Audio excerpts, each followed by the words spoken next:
In the late 1970s, the once mighty American muscle car was all but declared dead, crippled by the oil crisis, government emissions crackdowns, and brutal insurance penalties. The story everyone knows is that muscle vanished when the engine shrank and the fun dried up. But what if I told you that the 1980s flipped the script as microchips, fuel injection, and radical engineering sparked an unlikely comeback? The real story of muscle cars of the 1980s is a tale of survival against the odds, and the electronic gamble that would either save the breed or bury it for good. What forced Detroit to rewrite the rules of power, and how did the first flickers of a new era begin?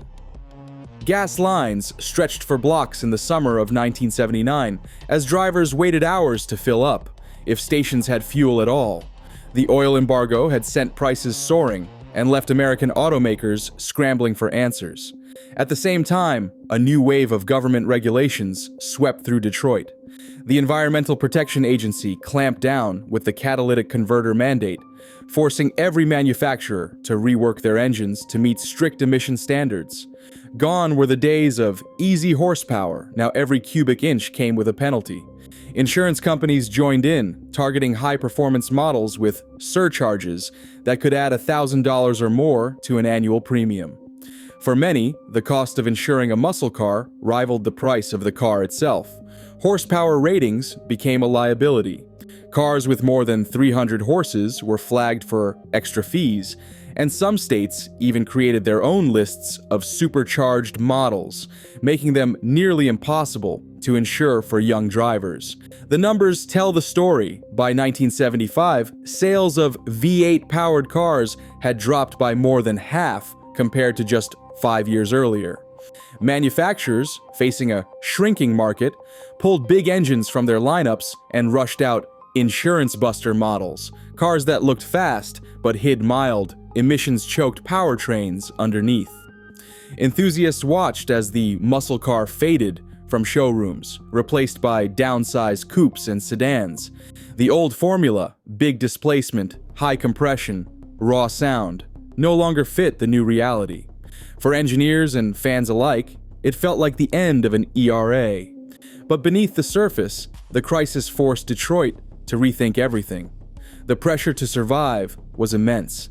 With every new regulation and every dollar added to insurance bills, the old ways slipped further out of reach. Yet, in the shadow of collapse, a handful of innovators began searching for a way forward, convinced that the spirit of American performance could be reborn through technology, not just brute force. Electronic fuel injection arrived in the 1980s as a quiet revolution, changing the way American performance cars breathed and burned fuel. The old carburetors, once tuned by ear and feel, struggled to keep pace with new emissions rules and the demand for reliability. Engineers in Detroit, like Ford's own Tom Schneider, saw opportunity where others saw only obstacles. Schneider championed the idea of using microchips and sensors to control the fuel mixture, promising smoother starts in winter, better throttle response, and fewer breakdowns from vapor lock or flooding. Early electronic control units, or ECUs, began to appear under the hoods of mainstream models, regulating everything from idle speed to exhaust emissions with a precision no carburetor could match. Closed-loop fuel control was the breakthrough. Instead of relying on mechanical guesses, these systems used oxygen sensors in the exhaust to constantly adjust the air-fuel ratio, keeping engines running cleaner and more efficiently. Cold mornings that once meant endless cranking now gave way to instant ignition. Warranty claims for stalling and hard starts dropped, and the new ECUs could even store fault codes, giving mechanics a digital trail to follow when diagnosing problems. For drivers, the changes were subtle but profound. Smoother acceleration, fewer trips to the shop, and a sense that the car was finally working with you, not against you. The benefits extended beyond emissions. Electronic fuel injection made it possible to extract more power from smaller engines, laying the groundwork for turbocharging and high-performance variants later in the decade. Consistency became the new watchword. Each cylinder received exactly the right amount of fuel, every time, no matter the weather or altitude. For enthusiasts, this meant a new era of tunability. ECUs could be reprogrammed, chips swapped out, and parameters adjusted in ways that carburetors never allowed. The arrival of EFI didn't just save the muscle car from extinction, it gave engineers and drivers a new set of tools to chase performance, setting the stage for the next wave of innovation. The Silicon Lifeline had arrived, and with it, the promise that American muscle could adapt and thrive in a changing world. Turbocharging swept into American muscle cars as the decade's most daring workaround, offering a mechanical shortcut to power at a time when big cubic inches were off the table. The basic idea was simple: use spent exhaust gases to spin a turbine, forcing more air, denser, oxygen-rich air, into the engine. That boost in air density, especially when cooled by an intercooler, let smaller engines breathe like giants. The result was a surge of horsepower without the penalty of extra weight or displacement, and a new kind of performance that felt almost futuristic.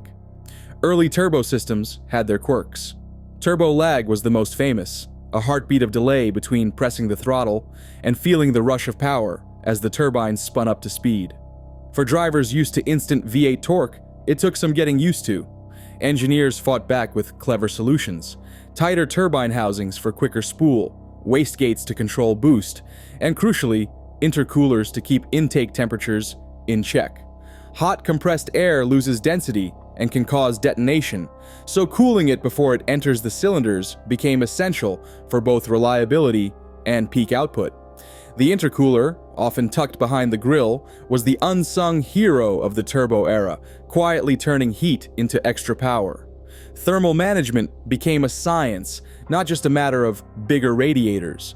Every pound of boost risked higher underhood temperatures, so heat shields, ducting, and even revised oiling systems appeared on turbocharged models.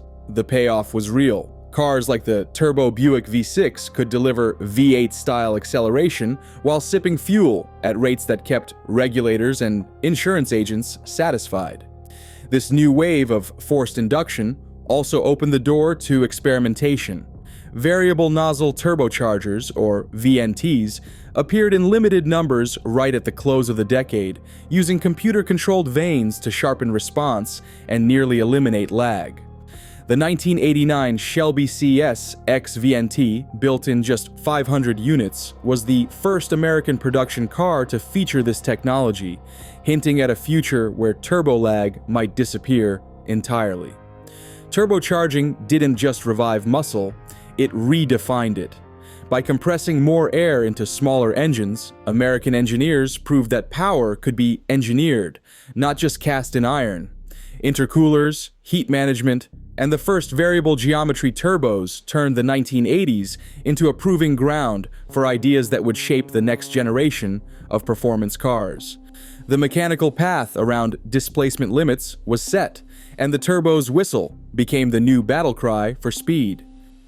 Aerodynamics became the secret weapon of the 1980s muscle car, as engineers turned to wind tunnels and racing rulebooks for answers. The boxy shapes of the past were smoothed out, replaced by sloping hoods, flush-mounted glass, and carefully sculpted spoilers. These changes weren't just for style. Every curve and angle fought against the wind, shaving precious tenths off lap times and boosting top speed.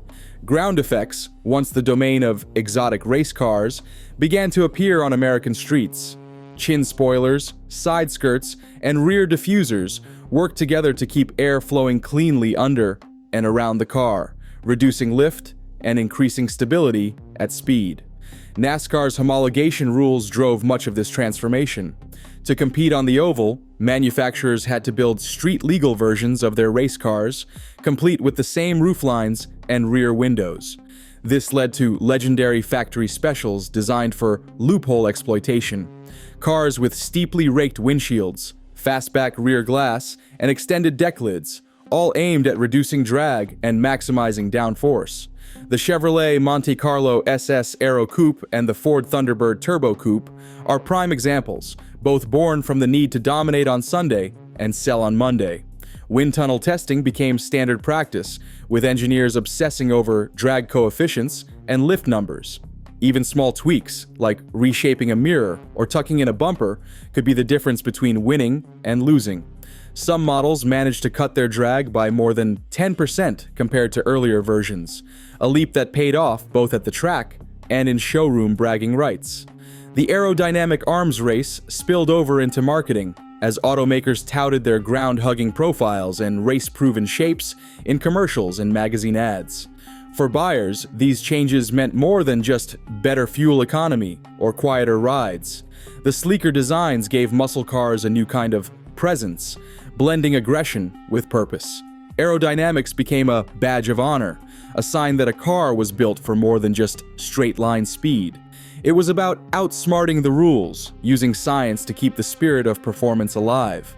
With each new model, the line between race car and street car blurred a little more, setting the stage for the factory icons that would define the decade. The Buick GNX was born out of a gamble that few inside General Motors were willing to take. Ron Uila, a powertrain engineer with a reputation for pushing boundaries, led a small team that worked after hours, convinced that a turbocharged V6 could not only match, but outrun the V8s that defined American muscle. Skepticism ran deep within GM's executive ranks. Buick was supposed to be a comfort brand, not a performance leader. But Uile's team persisted, presenting memos and test data that showed the potential of their 3.8-liter V6, especially when paired with a high-flow Garrett turbo and an intercooler tuned for maximum density. The GNX, Grand National Experimental, was the result of a secretive partnership with ASC and McLaren Performance Technologies. This wasn't just a badge job. ASC/McLaren reworked the suspension, added a unique rear axle, and installed a ceramic impeller turbo that delivered 276 horsepower and a staggering 360 pound-feet of torque. On the street, the GNX could rocket from 0 to 60 in 4.7 seconds and run the quarter mile in 12.7 seconds, numbers that left Corvette owners and European import drivers stunned. The GNX's all-black look, flared fenders, and stealthy stance only added to its legend. Yet for all its bravado, the GNX was a corporate risk that GM wasn't willing to let run wild. Fearing that Buick's supercar would overshadow the Corvette and upset the brand hierarchy, GM capped production at just 547 units. Each car was numbered, and the limited run only fueled demand.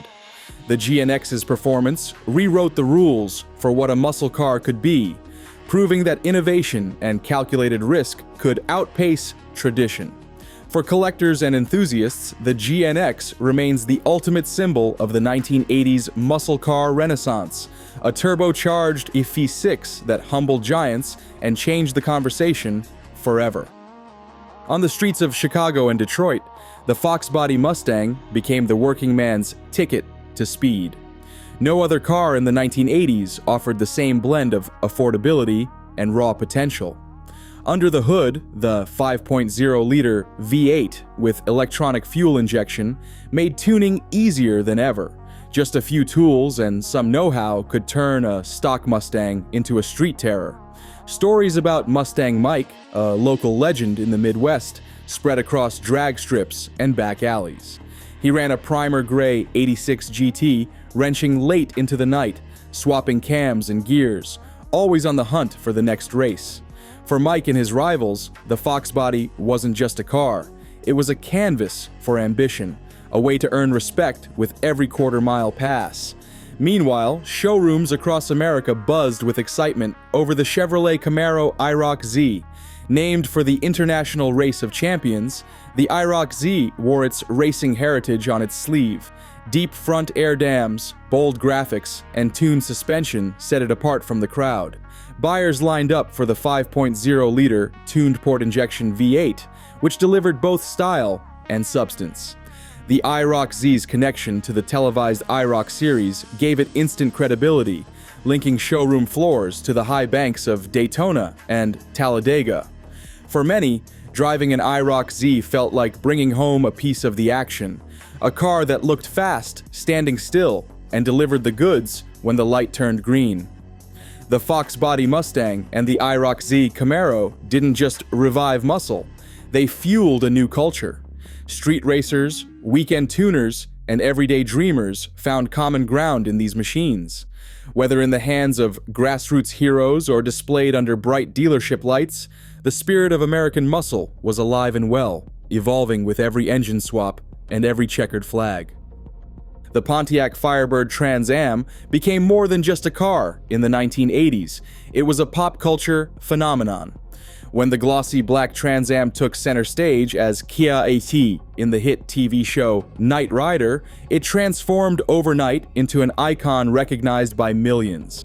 Kids lined up for model kits and lunchboxes, while adults dreamed of high-tech dashboards and turbo boost buttons.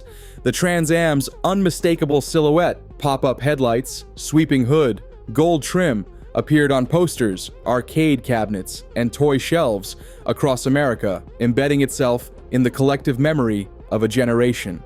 That media spotlight gave the Trans Am a second life, far beyond the showroom. Even as horsepower ratings fluctuated, its image as the ultimate 1980s dream machine never faded. Collectors began chasing pristine examples, driving prices up at classic car auctions.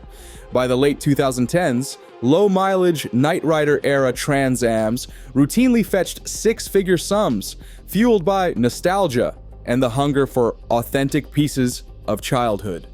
The car's enduring appeal wasn't just about performance numbers, it was about what the Trans Am represented: freedom, style, and a sense of possibility. The legacy of the Trans Am shows how muscle cars of the 1980s carved out a place in the American imagination. Their stories lived on through movies, television, and the hands of collectors, proving that a car can become a legend, not just for how it drives, but for how it makes people feel. In 1987, Buick produced just 547 GNX models, a number that highlights how rare true muscle performance had become by the end of the 1980s. This documentary showed how American manufacturers responded to fuel crises, emissions laws, and insurance surcharges by embracing electronic fuel injection, turbocharging, and aerodynamic design. These changes did not fully restore the horsepower peaks of the 1960s, but they kept muscle cars alive for a new generation. Some archival engineering documents remain restricted, and the full decision-making behind limited production runs, like the GNX cap, has not been publicly released. Today, the innovations born in this era, such as onboard computers and forced induction, define modern performance cars. The 1980s proved that muscle wasn't just about displacement, it was about adaptation, engineering, and the will to keep moving forward.